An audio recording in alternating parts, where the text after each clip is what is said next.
ఉంది కారు? అబ్బో అదేంటి, మినిమం 100 స్పీడ్ మెయింటైన్ చేయాలి. ఓకే. ఆ అమ్మాయింటికి వెళ్ళి కుమ్మేసుకున్నాం ఏంటి ఓకే. అన్నట్టు చెప్పడం మర్చిద్ది. ఏంటి? దానికి బ్రేకులు లేవు. బ్రేక్ లేవా?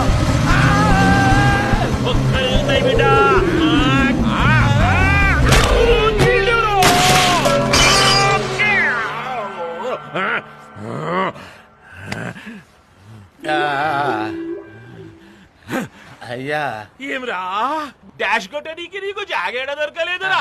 సరిగా నన్ను చూసి డాష్ కొట్టవేంది బే? సార్ సార్ అది హెల్మెట్ ఏడా? అడిలే సార్. ఎవడాడు? బండోడు సార్. లైసెన్స్? బండే నాది కానీ ఇప్పుడు లైసెన్స్ ఎక్కడ ఉంటుంది సార్? RC book? బండే పోసి సార్ ఆర్సీ బుక్ ఎక్కడ ఉంటుంది sir? Sir sir sir sir నేను కొట్టలేదు సార్, మీరే కొట్టుకున్నారు. కొట్టుకొచ్చినావురా? నీ తాన ఏమీ లేవు. నీ స్టేషన్ కి సార్ మీకు దండం పెడతాను, మీకు దండం